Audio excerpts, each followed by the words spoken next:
Vamos falar agora de preço dos alimentos, né? O preço dos alimentos ele tem ficado acima ali da inflação. Eles vêm subindo, na verdade, desde outubro do ano passado. Em janeiro e fevereiro, a alta chegou a 2,95%. E o IPCA, que é o índice que mede a inflação, ficou em 1,25%. Aliás, esse foi o assunto de uma reunião do presidente da República com os ministros. Agora sim, André Anelli vai conversar conosco, porque há algum tipo de proposta para levar à redução do preço dos alimentos. É interessante a gente discutir isso porque mexe com a vida de todo mundo, né, André Anelli? Bem-vindo. Obrigado, Evandro. Muito boa tarde para você. Boa tarde a todos ligados aqui no 3 em 1 da Jovem Pan. Os ministros Paulo Teixeira, do Desenvolvimento Agrário, e Carlos Fávaro, da Agricultura, como você citou agora há pouco, né, Evandro? Eles participaram dessa reunião aqui no Palácio do Planalto e informaram que o governo vai adotar políticas públicas por meio do Plano Safra, que será lançado em junho para incentivar a produção de arroz, feijão, trigo, milho e mandioca. Os ministros não informaram exatamente quais medidas vão ser criadas, mas a expectativa é que surjam linhas de crédito especiais aos produtores rurais das culturas consideradas essenciais no prato do consumidor, justamente essas que eu citei agora há pouco, principalmente arroz e feijão. Essa medida faz parte, então, do encontro que o presidente Lula acabou promovendo aqui mais cedo e acabou ocorrendo também na tentativa de diminuir o preço dos alimentos. O ministro Carlos Fávaro, da Agricultura, ele atribuiu a alta dos alimentos a questões climáticas, principalmente como o aumento das temperaturas no centro-oeste e as enchentes no sul do país. Fávaro citou principalmente o preço do arroz para exemplificar uma redução dos preços que é aguardada pelo governo nos próximos meses. Os casos de arroz, né? O arroz, sim, no final do ano teve um aumento no preço do arroz no supermercado. O fato é que estamos com a colheita em torno de 10% no Rio Grande do Sul e os preços aos produtores já desceram de 120 para em torno de R$100 a saca. O que esperamos que se transfira essa baixa dos preços, os atacadistas abaixem também na gôndola do supermercado, que é onde as pessoas compram.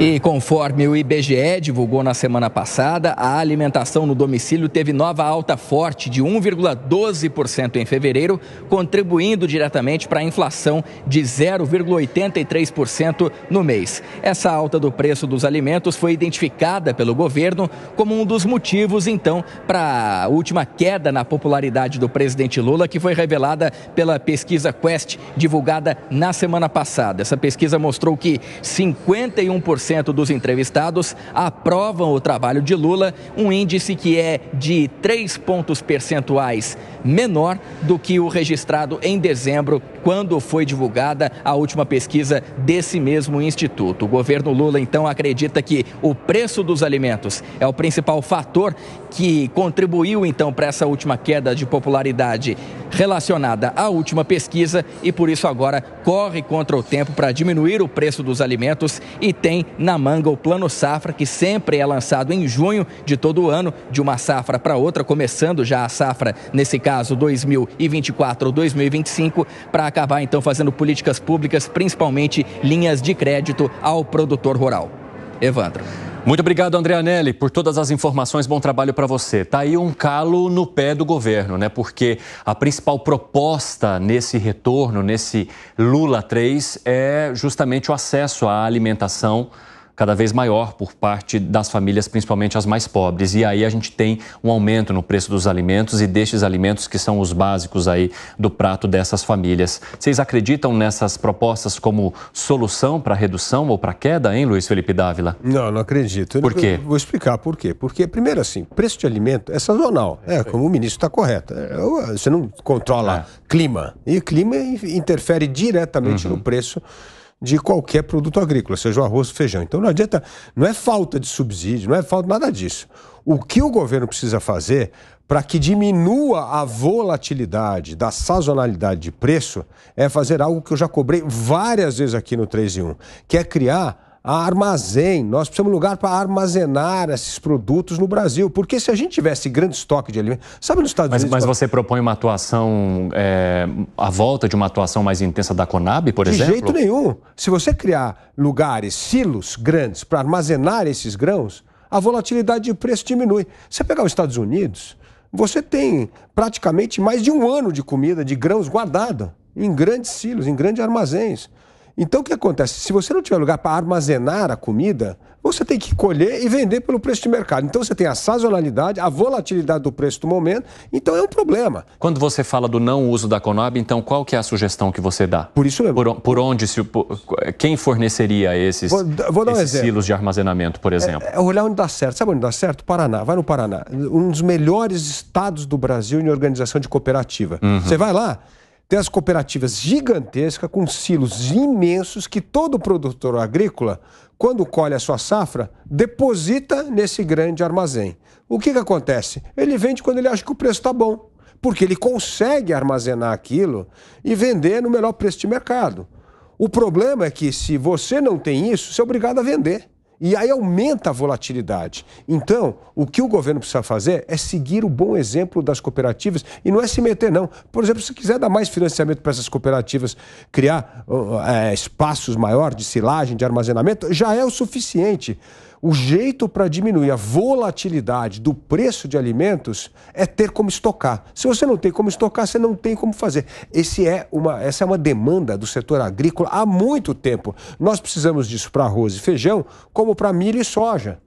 Então, é uma questão que, se você olhar, todo o setor agrícola que diminui a volatilidade é porque tem grande capacidade de armazenagem. E o Brasil, infelizmente, não tem. Essa é uma das deficiências da infraestrutura do agronegócio brasileiro. Você concorda com o Dávila? Concordo, até porque, né, boa parte aí do que é perdido é por desperdício mesmo, por falta de infraestrutura. Então, com isso, conseguiria aumentar a oferta. É isso que o Dávila está falando, né? Então, quando há uma redução dessa oferta por falta de armazenagem, isso acaba elevando o preço.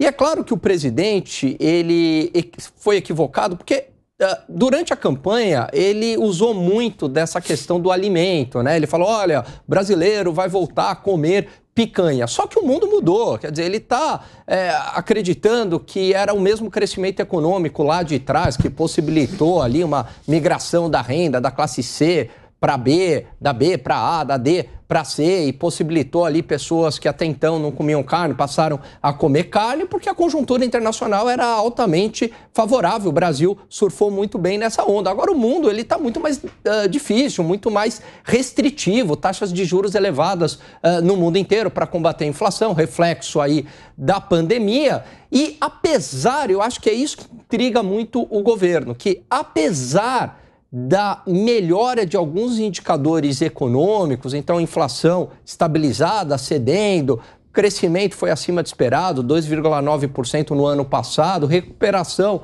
no mercado de trabalho, né, taxa de desemprego abaixo de 8%, mas não há uma percepção real de melhora, porque sazonalidade de preço, aumento de preço no final do ano, Evandro, sempre teve. Isso é normal por questões climáticas. É sazonalidade, como o Dávila aqui trouxe, né? Tem muita chuva, então as hortaliças, leguminosas acabam elevando o preço. Então isso é natural. Mas por que agora isso se torna um problema? Porque essa recuperação da renda, ela não é para valer, né? E vamos lembrar que a gente vem de anos de perda, né? Porque você teve a crise ali de 2014, o Brasil não cresceu, né? Foi o governo Dilma. 2015, 2016, duas quedas grandes de PIB, 3,5%, mais ou menos, na ordem de 3,5%. É muita coisa, é da ordem de pandemia isso daí.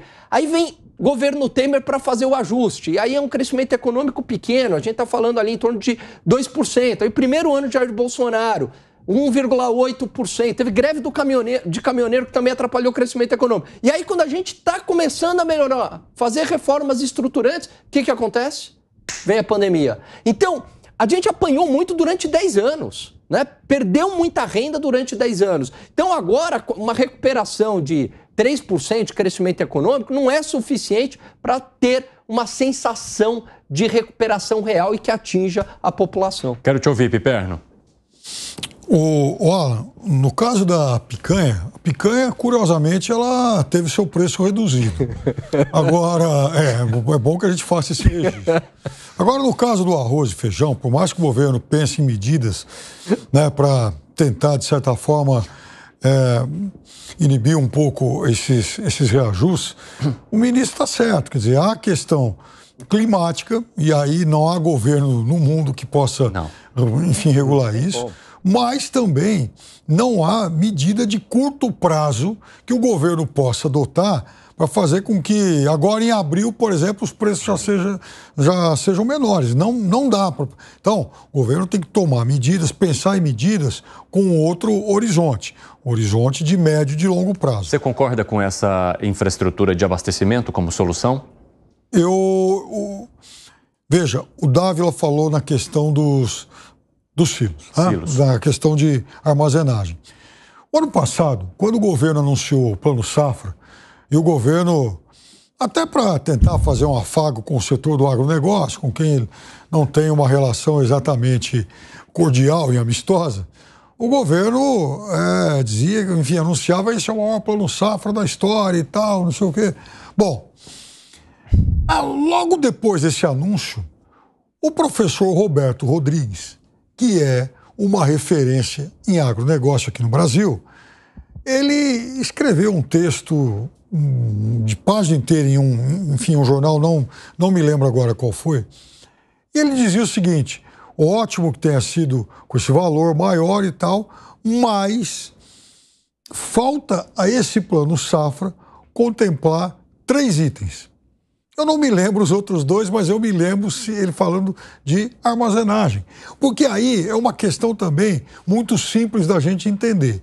Se a produção aumentou tanto nos últimos anos, como é que você vai conseguir armazenar essa produção tendo uma estrutura de armazenagem que é praticamente a mesma de muitos anos atrás? Então é claro que essa estrutura de armazenagem ela não acompanhou o aumento de produtividade. Então, veja, é necessário sim agora enfrentar esse problema. O ano passado, né, Pipeno? Aqui a gente teve a super safra. Sim. Você usava caminhão com lona para usar de armazenagem. Sim. Os caminhões ficavam carregados como se fosse ali um armazém. Olha o que aconteceu com essa ausência de armazenagem que nós temos no Brasil. Segrete, pulei porque eu estava tentando consultar um número aqui. Eu tenho um relatório que mostra qual que é o déficit de armazenagem hoje aqui no país. E eu estava levantando e aí não passei a palavra para você. Por favor, quero te ouvir também. Eu tenho a solução. Porque quando o Brasil está indo para um mestrado em termos de controle de inflação, a Argentina está indo para um pós-doutorado de coisas erradas que não deram certo, mas que podem servir como uma ajuda. Uma delas é o que mencionava Luiz Felipe Dávila. Como a Argentina resolveu? Através de uma bolsas que são colocadas como silos. Não vou falar a palavra porque é uma marca e não vamos fazer publicidade para ninguém, mas uma bolsa que utiliza como silo em que se você não precisa armazenar, fica ou pode colocar em algum lugar, em algum depósito. Quando você precisa, coloca essa bolsa, estica a bolsa e guarda aí. Isso é feito muito na Argentina há muito tempo. Inclusive a empresa está também aqui no Brasil. Mas por que aumentam os preços e por que quando o governo diz, o governo espera? Esperar é render as preces a deuses e vamos ver se funciona ou não funciona. Não, concretamente, você tem um aumento de preço quando você tem um aumento dos insumos que geram o produto. No caso de produção primária, não tem muito nesse sentido. Pode ter semente, enfim, mas não vai ter um impacto maior. Pode ter um aumento mais concentrado quando aumenta a demanda e a oferta se mantém estável. Então, quando tem mais gente que quer comprar, os preços tendem a se equilibrar. A melhor de todas as leis da economia, a oferta e a procura.